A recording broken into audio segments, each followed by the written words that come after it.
Good morning everyone. आज हम percentage का क्वेश्चन नंबर 50 करेंगे। इस क्वेश्चन को ध्यान से देखना, वेरी इंपॉर्टेंट क्वेश्चन, ठीक है ना। अच्छा, इस क्वेश्चन करने से पहले एक चीज़ बताते हैं, ध्यान से समझना पहले इस चीज़ को, ठीक है ना। जैसे मान के चलो क्वेश्चन में कह रहा है कि एक दुकानदार किसी सामान का दाम 20% कम कर देता है। भाई 20% क्या कर देता है? कम कर देता है। बस इतनी सी बात बता रहा है। कह रहा है दुकानदार किसी सामान का दाम 20% कम कर देता है, तो मुझे ये बताओ कि खपत का अनुपात कितना है। मतलब पहले खपत कितना करता था, आज खपत कितना करता है, उसका अनुपात बताओ। बस इतना दिया है। एक दुकानदार अपने सामान का जो दाम है वो 20% कम कर दिया, ठीक है ना। इसका मतलब ये हो गया कि अगर वो सामान 100 रुपये का था तो उसने 20% कम कर दिया। भाई ये बताओ, अगर 20% कम कर देगा तो 100 में से 20 गए, 80 हो गया कि नहीं हो गया? अरे हो गया ना। अब थोड़ा सेंस समझना, दाम कम कर दिया प्राइस, अब प्राइस हो गया 100 से 80, तो खपत क्या होगा? खपत होगा, इसका मतलब नेचुरल सी बात ये बताओ, अगर दाम कम करोगे तो उतने ही पैसे का ज़्यादा सामान खरीद पाओगे कि नहीं, ज़्यादा खपत होगा कि नहीं। मतलब पहले खपत 80 था तो आज खपत 100 हो गया। अभी हम काट नहीं रहे, इसका मतलब समझा रहे हैं कि जो दाम का अनुपात क्या है भाई, 100 से हो गया 80 रुपये, तो खपत का अनुपात क्या हो गया? 80 से 100 हो गया। कि पहले दाम 100 था, उसने दाम कम कर दिया तो खपत उसी हिसाब से बढ़ जाएगा। मतलब पहले खपत 80 होगा तो आज का खपत 100 हो जाएगा। इस पूरे सेंस का समझाने का एक ही मतलब है, और ये चीज़ नहीं समझाया जाता बच्चे, ठीक है ना। मैंने बहुत कम देखा कि ये चीज़ें समझाई गई हैं कि अनुपात किस हिसाब से बढ़ रहा है, किस हिसाब से घट। डायरेक्टली टीचर ये बता देता है कि ऐसे क्वेश्चन में ऐसे कर लो, बताएगा यही तरीका। लेकिन आप वहाँ पे जाके ये क्वेश्चन का पैटर्न थोड़ी आपके दिमाग में रहेगा कि कंजम्पशन वाला क्वेश्चन आ गया ऐसे ही करेंगे, जरूर थोड़ी कंजम्पशन से ही आ जाए क्वेश्चन, ठीक समझ रहे हो ना। इसलिए मतलब समझना यहाँ पे कि जो प्राइस का अनुपात होता है ना, प्राइस घटेगा बढ़ेगा, जो प्राइस का अनुपात होता है उसी का जस्ट उल्टा अनुपात होता है खपत का, कंजम्पशन का। मतलब अगर प्राइस P1 C2 है तो जो खपत होगा वो C2 P1 होगा, C2 P1 C2 C1 होगा। कुल मिला के हम बस इतना समझेंगे यहाँ पे कि प्राइस का अनुपात का उल्टा जो होता है वो खपत का अनुपात होता है, ठीक है ना। इससे हम ये क्वेश्चन करेंगे, एकदम क्लियर हो जाएगा। इस क्वेश्चन को एकदम पूरा टाइम लेके करेंगे, बाकी क्वेश्चन स्पीड में करेंगे। कह रहा है if the price of sugar is decrease by 30%, चीनी का दाम 30% कम हो गया। तो भाई मैं मान के चलता हूँ पहले चीनी 100 रुपये में थी, चीनी का दाम 30% कम हो गया, तो भाई आज चीनी का दाम कितना हो जाएगा? 70। क्यों? क्योंकि उसने 30% कम कर दिया। ये समझ में आया। Then how much percentage of housewife should increase the consumption. कह रहा है एक गृहिणी अपना खर्च कितना बढ़ा देगी, खर्च कितना बढ़ा देगी, कितना परसेंट बढ़ा देगी जिससे उसके खर्चा केवल 10% बढ़ा है। ये भी आगे दिया है कि उसका खर्चा 10% बढ़ा है। मतलब अगर वो पहले 100 खर्चा करती थी तो आज केवल 10% खर्चा उसका बढ़ा है, वो है 110 बन गया, क्योंकि 10 उसने खर्चा बढ़ा दिया। सिंपल सी बात समझना कि पहले गृहिणी को 100 मिलता था तो प्राइस कम कर दिया दुकानदार ने, प्राइस हो गया 70 रुपये, तो गृहिणी ज़्यादा सामान खरीदेगी, पैसा ज़्यादा इन्वेस्ट किया। उसने कहा कि उसने क्या किया, केवल 10% खर्चा बढ़ाया। तो बता दो सामान किस अनुपात में मिलेगा उसे। तो सीधी सी बात है भाई, पहले 70 सामान मिलेगा तो आज 180 सामान मिलेगा कि नहीं? अरे मिलेगा कि नहीं? तो ऐसे केस में जब प्राइस कम करें, ठीक है ना, और फिर उसकी खर्चा में कुछ हो, तो ऐसे केस में ये हमेशा आता है वास्तविक खपत। क्या आता है? वास्तविक खपत। वास्तविक खपत का मतलब क्या होता है बच्चे? Original consumption, original consumption. और ये जो आता है वो आता है आज का खपत, मतलब करंट कंजम्पशन। और सेंस भी हो रहा है, देखो 70-10, मतलब वो पहले 70 सामान खरीदती थी, पहले 70 सामान का उसका कंजम्पशन था, तो आज सामान 110 खरीदेगी। क्यों? क्योंकि उसने प्राइस कम किया है। हाँ पैसा थोड़ा ज़्यादा इन्वेस्ट किया लेकिन उस हिसाब से नहीं, पैसा तो 10 ही इन्वेस्ट किया है ज़्यादा, इसलिए पहले 70 सामान खरीदी थी तो आज 110 खरीदेगी। ये बात समझ में आ गई? अरे आ गई कि नहीं? ये रहा क्वेश्चन का प्रीफेस समझाने का। सॉल्व इसे ऐसे करेंगे, सीधी सी बात है कि 100 टोटल प्राइस है, 30% उसने प्राइस कम कर दिया, मतलब प्राइस हो गया भाई 70, ठीक है ना, जिसके कारण से उसका खर्चा 10% बढ़ा। उसने अपना खर्चा 10% बढ़ाया तो खर्चा हो गया 110। तो क्वेश्चन में कह रहा है कि ये बताओ उसकी खपत में कितना परिवर्तन हुआ, खपत कितना उसने बढ़ा दिया, how much percent house of increase the consumption. तो मैंने बताया ऐसे केस में ये होता है ओरिजिनल कंजम्पशन, वास्तविक खपत, और ये होता है आज का खपत। इसका अनुपात निकालो तो आ गया 7:11। भाई ये 7:11 का मतलब ध्यान समझना, फिर से बता रहा हूँ, ये है ओरिजिनल कंजम्पशन, वास्तविक खपत, ये है ओरिजिनल कंजम्पशन वास्तविक खपत, और ये है करंट कंजम्पशन मतलब आज की खपत। तो ये बताओ इसके हिसाब से कितना खपत ज़्यादा हुआ। पहले 7 लेती थी सामान, आज 11 ले रही है, तो 4 ज़्यादा हुआ कि नहीं हुआ। और भाई 4 किस पे ज़्यादा हुआ, 7 पे, 7 से शुरू किया था। इसी का परसेंट निकाल लो, कह रही है तो कह रहा है खर्चा कितना, उसका खपत कितना बढ़ गया, तो 4/7 बढ़ गया। परसेंट पूछा है तो 4/7 का अगर परसेंट निकालेंगे तो 28 से 4/7। इसको कैसे करेंगे इसको भी समझ लो, चाहे आप डायरेक्ट कर दो, पूरा 100 कर लो परसेंट, इसको सॉल्व करके यहाँ लिख दो, चाहे आप ऐसे समझो, थोड़ा ध्यान से समझना। भाई 4/7 है ना, तो 4/7 का मतलब 1/7 हमें पता है कि 1/7 क्या होता है, 14 से ही 2/7%, और यही होता है ना। तो 4/7 क्या होगा, 4 से गुणा हो जाएगा, 4 से क्या हो जाएगा, गुणा हो जाएगा ना। और 4 से आप यहाँ पे गुणा करो तो देखो इसमें 4 से गुणा करो, 14 चौका, तो समझ में आ रहा है। 1/7 का मतलब होता है 14 से 2/7, तो 4/7, 4 से गुणा करो, इस 14 में 4/7 को 4 से गुणा करो तो 14 चौका 56, सही, 4 दूना 8/7। अब आपको पता है कि ऐसे केस में ऊपर वाला बड़ा नहीं होना चाहिए, तो 7 से कट जाएगा, 7 एक इसमें चला गया, तो 56 का हो गया 57, सही, 1/7%। हम ऐसे ही करेंगे डियर, फिर भी अभी के लिए अगर आपको नहीं समझ में आ रहा है तो आप ऐसे डायरेक्ट यहाँ कर लो। तो ये हो गया 400/7%। तो मोस्टली ऐसा तो आंसर में होगा नहीं, तो इसे काट के इम्प्रॉपर फ्रैक्शन में चेंज करो। इम्प्रॉपर फ्रैक्शन में अगर हम चेंज करेंगे, देखो यहाँ पे देखो, 7 × 35, 5 बचा, 50 हो गया, 7 × 49, 1 बचा, 7%। ये वर्बल कैलकुलेशन है, ये इजी हो जाता है, इसको आपको लिख कर ही करना पड़ेगा। दैट्स वाई ये हम प्रीफर करते हैं जब हमें 1/7 पता ही। समझ में आया।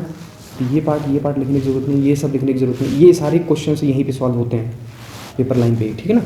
नेक्स्ट देखो, वहाँ से क्लियर हो जाएगा ये चीज़ें। क्वेश्चन में कह रहा है दोस्त कि if the price of sugar is increase by 20%, मान के चलो शुगर का दाम था 100, प्राइस जो है 20% बढ़ गया, तो भाई प्राइस हमने 20% बढ़ा दिया। क्यों, क्योंकि वो 20% बढ़ा रहा है, जिससे कंजम्पशन 7 किलो कम हो जाता है। कंजम्पशन 7 किलो कम हो जाता है if the expenditure is increase by 5%, और खर्चा केवल 5% बढ़ाता है वो, खर्चा उसने 5% बढ़ा दिया। क्वेश्चन लगाने से समझ में आ रहा है कि बार बार हम क्या कर रहे हैं, प्राइस और खर्चे का निकाल रहे हैं। प्राइस जितना बढ़ा दे तो खर्च में कितना परिवर्तन आ रहा है, और इसका जो अनुपात आ जा रहा है ना, इसका अनुपात निकालो। 5 से काटो, 5 दूना 10, 5 चौक 20, और यहाँ 5 दूना 10, 5 का 5। ये जो अनुपात आ जा रहा है, ये अनुपात आ जा रहा है वास्तविक खपत और आज की खपत का। अभी हम नहीं लिखेंगे, ये वास्तविक खपत है, मतलब पहले इतना खपत करता था वो, आज इतना खपत कर रहा है। जबकि क्वेश्चन में कह रहा है consumption is reduced by 7 kg, उसका खपत 7 किलो कम होता है। इसके हिसाब से खपत कितना कम हो रहा है, 3 यूनिट, जबकि क्वेश्चन के हिसाब से 7 किलो खपत हो रहा है कम। तो यही 3 यूनिट बराबर 7 किलो। तो आपसे क्या पूछ रहा है भाई, ओरिजिनल कंजम्पशन बताओ, वास्तविक खपत, और मैंने बोला वास्तविक खपत ये है कि नहीं, तो 3 यूनिट बराबर 7 किलो, तो 24 यूनिट बराबर क्या होगा भाई, 24 यूनिट बराबर होगा आपका 7/3 गुणे 24, 3 8 24, 8 7 56। तो इसका मतलब ये हो गया 56 किलो, क्योंकि ये केजी में दिया है। इसका मतलब ये हो गया कि उसकी वास्तविक खपत 56 kg थी। अगर क्वेश्चन आपसे पूछता कि उसका करंट कंजम्पशन बताओ आज का खपत, तो 3 यूनिट बराबर 7 किलो, तो आज का खपत 21 है, तो 7/3 गुणे 21, 3 7 7 49, तो आज की खपत 49 किलो। ये समझ में आया, क्लियर है। फिर से एक क्वेश्चन और देखते हैं। If the price of sugar is decrease by 30%, मतलब प्राइस 100 था, भाई शुगर का दाम इसने 30% कम कर दिया, ठीक है ना, 30 कम कर दिया। Then how much percentage housewife should increase the consumption, consumption कितना बढ़ाएगी जिससे उसका खर्चा 10% केवल कम हो। भाई खर्चा उसका 10% कम होगा, तो पहले खर्चा 100 होगा तो 90 हो जाएगा। अरे समझे कि नहीं। तो इसका मतलब ये हो गया भाई कि इसका अनुपात निकालो, 7:9 आया। 7:9 क्या है, ये वास्तविक खपत है, ये आज की खपत है। जबकि क्वेश्चन में पूछा है how much % house wife should increase the consumption, वो अपना खपत कितना बढ़ाएगी। तो पहले 7 खपत था, ये वास्तविक खपत है, ये आज का खपत। पहले 7 खपत था, आज 9 खपत। तो खपत कितना बढ़ा दी भाई, 2। कितना परसेंट बढ़ाई, 2/7 पे, 7 से शुरू हुआ था ना। अब इसको परसेंटेज में चेंज करना है, तो देखो इसको परसेंटेज में अगर हमें चेंज करना है, तो आपको मैंने बताया कि आप दोनों मेथड से कर सकते हो। एक तो बेसिक जो बच्चे करते हो आपको पता है, गुणे 100% कर दो हो जाएगा। दूसरी बात हमें ये पता है, वर्बली करते हैं एक बार, 1/7 का मतलब क्या होता है, 14 सही 2/7%। तो 2/7 2 से गुणा कर दो, 14 दूनी 28, और यहाँ 2/7, 2 को 2 से गुणा करोगे तो 2 × 4/7, 28 है 4/7%। इसके आगे करना भी नहीं पड़ेगा, क्यों? क्योंकि ये जब तक इससे बड़ा नहीं होगा इसे हम बढ़ाएंगे। ये बात समझ में आई? पक्का? आयोग मैंने जो बोला उसको ध्यान से सुनोगे तो क्लियर है। अदरवाइज़ आपको तो पता ही है कि 2/7 का मतलब क्या होता है। आप देखो एग्जाम में ऐसे डायरेक्ट लिखोगे, नहीं तो आप ऐसे करोगे, गुणे 100 लिखना पड़ेगा, फिर इसको करोगे 200/7, फिर इसको करोगे 7 दूना 14 ना, 6 बचा, 7 8 56, बचा 4/7%। बात वही होगी, ठीक है ना। तो ये नहीं, ये तो पूरा क्वेश्चन का टाइम ले लिया। जब हमको 1/7 पढ़े तो उसका फायदा उठाओ ना। 2/7 में 2 से गुणा कर दो, यहाँ भी बस। तो यहाँ 14 होता है, 14 दूनी 28, यहाँ 2 होता है, 2 दूनी 4, बस। ये अगर बड़ा हो गया इससे तो इसमें कम हो जाएगा प्रॉपर चेंज करने के लिए, ठीक ना। क्लियर? नेक्स्ट देखो, क्वेश्चन में कह रहा है if the price of sugar is decrease by 10%, ठीक है ना। Price of sugar is decrease by 10%, मतलब पहले 100 था तो शुगर का दाम 10% कम हो गया, मतलब शुगर का दाम अब 90 हो गया, चीनी का दाम 10% कम हो गया, जिसके कारण से उसने 18 किलो ज़्यादा खरीदा। उसका कंजम्पशन 18 किलो ज़्यादा है, देखो, जिसके कारण से उसने 18 किलो ज़्यादा खरीदा। चलो ठीक है, जाने दो। उसका एक्सपेंडिचर इंक्रीज़ हो गया 10%, उसका खर्चा लेकिन 10% बढ़ गया, तो सामान बहुत ज़्यादा खरीद लिया। खर्चा 10% बढ़ने का मतलब पहले 100 रुपये खर्चा था तो आज वो 110 रुपये खर्चा कर रही, उसने 10% बढ़ा दिया। समझ में आ रही बातें हैं? इसमें हमेशा ये क्या आ रहा है, ये प्राइस है और ये उसका खर्चा है, और प्राइस और खर्चे का जो अनुपात आएगा तो ये आ गया 9:11। तो इस 9:11 का मतलब ये है उसका वास्तविक खपत, ये उसका आज की खपत, ओरिजिनल कंजम्पशन, करंट कंजम्पशन। और क्वेश्चन में कह रहा है कि उसका जो कंजम्पशन है वो 18 किलो बढ़ जाता है। इसके हिसाब से कितना किलो बढ़ जा रहा है भाई? 2। अब जो कहेगा वही तो करना पड़ेगा। इसके हिसाब से 2 किलो बढ़ गया, मतलब 2 यूनिट बढ़ गया, जबकि क्वेश्चन में कह रहा है 2 यूनिट नहीं 18 किलो बढ़ रहा है। तो ये 2 यूनिट बराबर 18 kg। अब जो पूछ रहा है उसी से लिखो करंट कंजम्पशन, आज की खपत बताओ भाई। आज की खपत 11 यूनिट है कि नहीं? तो 2 यूनिट बराबर 18 kg, तो 11 यूनिट बराबर क्या होगा बताओ? 18/2 गुणे 11, 9, मतलब हो गया 99 kg वो आज खपत है। अगर आपसे पूछता पहले का खपत बताओ तो 2 यूनिट बराबर 18 किलो, तो 9 यूनिट बराबर 9 9 81 आ जाता कि पहले 81 किलो खपत था तो आज 99 किलो उसने खपत कर दिया, क्योंकि दाम कम हो गया, ज़्यादा सामान खरीदा लेकिन तो ज़्यादा खरीद लिया, जिसके लिए उसका खर्चा भी 10% बढ़ गया, ठीक है ना। Next, if the price of sugar is increase by 10%, इसको ध्यान से समझना, क्वेश्चन वेरी इंपॉर्टेंट, ठीक है ना।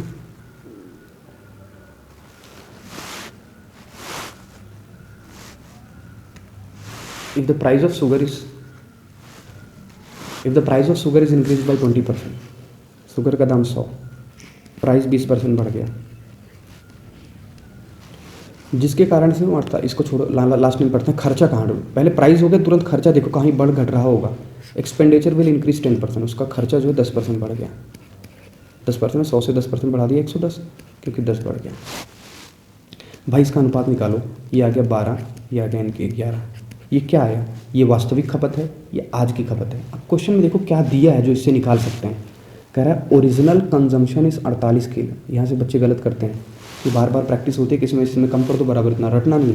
क्वेश्चन में कह रहा है उसका जो वास्तविक खपत है वो 48 किलो है, ज़्यादा कम नहीं, 48 किलो है। तो भाई इसके हिसाब से वास्तविक खपत क्या है? 12 ना, ये 12 यूनिट तो वास्तविक खपत है। तो भाई यही 12 यूनिट बराबर हो जाएगा क्या? 48 किलो। अब क्वेश्चन में ये पूछ रहा है how much consumption should be reduce, उसका कंजम्पशन कितना कम हुआ। तो इसके हिसाब से कंजम्पशन कितना कम हुआ? पहले 12 था, आज 11 है, तो 1 यूनिट कम हुआ कि नहीं? और इसमें यही पूछा है, बाकी क्वेश्चन में ये देकर ये पूछा था, इसमें ये पूछा है। तो भाई 12 बराबर 48 किलो, तो 1 यूनिट बराबर क्या होगा? 1 यूनिट बराबर होगा 48/12 किलो, 12 × 48। इसका मतलब ये हो गया भाई कि उसका कंजम्पशन 4 किलो कम हो जाएगा। पहले 48 खरीदता था तो आज 4 किलो कम 44 खरीदेगा, ठीक है ना। तो यही पूछा कितना केजी कम या कितना कम हो जाएगा, तो 4 किलो कम हो जाएगा। If the price of sugar is increase by 20%, ये इंपॉर्टेंट क्वेश्चन है, ठीक है ना। समझना, सेंस एक ही है। क्वेश्चन में कह रहा है कि if the price of sugar is increase by 25%, मतलब प्राइस पहले 100 था, पहले प्राइस 100 था, तो भाई क्वेश्चन में कह रहा है कि 25% इंक्रीज़ हो गया, तो प्राइस हो गया 125। अब खर्चा देख लो, पहले ये बीच में जो लिखा है इसको छोड़ो, खर्चा कहीं लिखा है, प्राइस हो गया तो खर्चा कहीं ना कहीं होगा, करंट प्राइस, इसमें नहीं दिया खर्चा। अब बहुत ध्यान से समझना दोस्त इस क्वेश्चन को, बहुत इंपॉर्टेंट है ये। If the price of sugar is increase by 25% due to which house wife purchase 10 kg less sugar, 200 रुपये, find the original and current price of the sugar. भाई इधर नहीं दिया है, इसका मतलब ये सबसे पहले बताया था आपको कि पहले प्राइस था 100 रुपये, ठीक है ना, और आज प्राइस हो गया 125, मतलब 25 बढ़ा दिया 125। ये प्राइस है, ये प्राइस का अनुपात है कि 100 रुपये से 125 कर दिया, ठीक है ना। तो प्राइस का अगर अनुपात आप निकालो तो देखो 25 25 125 और 25 चौका 100, तो प्राइस का अनुपात आ गया 4:5। मैंने आपको बताया था कि जो प्राइस का, अच्छा इसमें ये नहीं दिया है कि इसमें कह रहा है खर्चा नहीं बढ़ाया है, क्योंकि दिया नहीं है विच, देखो खर्चा इतना % बढ़ जाए, इसका मतलब ये हुआ कि 100 रुपये प्राइस था, 100 रुपये पहला खर्चा करती थी तो आज 125 रुपये खर्चा करेगी। पहले 100 रुपये खर्चा करती थी, 125 खर्चा करेगी, जिसके कारण से सामान तो कम खरीदेगी ना भाई। अभी 100 रुपये ही खर्चा, 100 रुपये में अब कितना, मतलब 125 दाम हो गया, जब उसका किसी सामान का दाम 125 हो गया तो अब 100 रुपये में कितना सामान खरीदेगी। तो प्राइस यही है अभी, मतलब उसका जो खर्चा है वो 100 ही रुपये है। तो यहाँ से क्या आया, प्राइस का अनुपात क्या है 4:5। पहले 100 रुपये का दाम था, उसी सामान का दाम 125 हो गया, तो प्राइस का अनुपात है 4:5। मैंने आपको बताया था दोस्त कि प्राइस का जो दाम होता है उसका जस्ट उल्टा कंजम्पशन का दाम होता है। तो ये हो गया 5:4। इसका मतलब पहले प्राइस अगर 4 है तो आज बढ़ के 5 हो गया, तो पहले ही सामान 5 खरीदेगा तो सामान अपने आप कम होकर 4 हो जाएगा, भाई दाम बढ़ेगा। तो ये हो गया ओरिजिनल कंजम्पशन और ये हो गया आज का कंजम्पशन करंट। अब क्वेश्चन में क्या कह रहा है, इसको ध्यान समझना। ये इतना समझ में आ गया होगा मेरे हिसाब से, आ गया। तब इसके बाद क्वेश्चन पढ़ो। क्वेश्चन में कह रहा है due to which house wife purchase 10 kg less sugar, 10 kilo कम चीनी खरीद पाती है। मुझे बताओ पहले चीनी, ये कंजम्पशन है, चीनी खरीदना मतलब कंज्यूम कर रही है ना। पहले 5 किलो चीनी खरीदी थी, आज 4 किलो खरीद रही है। तो इसके हिसाब से कितना कम खरीद रही है भाई, इसके हिसाब से 1 यूनिट कम खरीद रही है कि नहीं खरीद रही है। जबकि क्वेश्चन में कह रहा है कि 10 किलो कम चीनी खरीद रही है, तो भाई यही 1 यूनिट बराबर 10 किलो चीनी। अब क्वेश्चन में कह रहा है ओरिजिनल और करंट दोनों बताते हैं। तो 1 यूनिट बराबर 10 किलो, तो ओरिजिनल क्या है 5 है कि नहीं। तो ओरिजिनल क्या है बताओ, ओरिजिनल हो गया 5 यूनिट, तो 10 बचे 50 kg। अच्छा दोस्त इसका मतलब क्या हुआ, इसका मतलब हुआ कि पहले वो 50 किलो चीनी खरीदती थी जब दाम नहीं बढ़ा था, लेकिन यही 50 किलो चीनी लिखा है फॉर 200 रुपीज़। मेरी बात समझो, यही 50 किलो चीनी वो 200 रुपये में खरीदी थी। पहले का है ना ये, पहले मेरी बात समझे कि नहीं। तो मुझे बताओ 1 किलो चीनी कितने में खरीदेगी, ये 50 उधर चला गया 4 रुपीज़ में। इसका मतलब ये हो गया कि वास्तविक खपत जो है उसका है 4 रुपये पर kg। ये पैसे देने का बस इतना मतलब था। ये पैसा दोनों, पैसा तो वही 200 ही खर्चा करेगी ना। अब दूसरे पास करंट पे, भाई 1 यूनिट बराबर 10 किलो, तो आज की खपत क्या होगी 4 यूनिट। तो 4 यूनिट बराबर क्या होगा 10 चौक 40 किलो, मतलब आज की खपत क्या है 40 किलो। तो पर केजी के हिसाब से कितना होगा, यही 40 किलो 200 रुपये में खरीदेगी, पैसा तो वही है। अब पहले जो है 50 किलो 200 रुपये में खरीद लेती थी, पहले इसी 200 रुपये में 50 किलो खरीद लेती थी, तो 4 रुपये के हिसाब से पर केजी मिलता था। लेकिन आज उसने खर्चा कम कर, आज उसने अपना खपत कम कर दी, क्योंकि दाम बढ़ गया। तो अब यही 40 kg खरीद रही है 200 रुपये में, क्योंकि दाम बढ़ गया, तो 40 ही किलो मिलेगा ना अब। तो भाई 1 किलो कितने का मिलेगा, 1 किलो मिलेगा 5 रुपये का। इसका मतलब 5 रुपीज़ पर kg। इसका मतलब दोस्त ये हो गया कि पहले दाम original consumption, original and current पर केजी पूछ रहा है ना, तो पहले जो है 4 रुपये पर केजी दाम था, ठीक है ना। और आज उसके हिसाब से 5 रुपये पर केजी के हिसाब से खरीद रही है। पहले 4 रुपये पर केजी के हिसाब से खरीदती थी 200 रुपये में, और आज उसी 200 रुपये में 5 रुपये पर केजी के हिसाब से खरीद रही है। अरे समझे कि नहीं, दाम बढ़ा है ना, देखो बढ़ा कि नहीं है।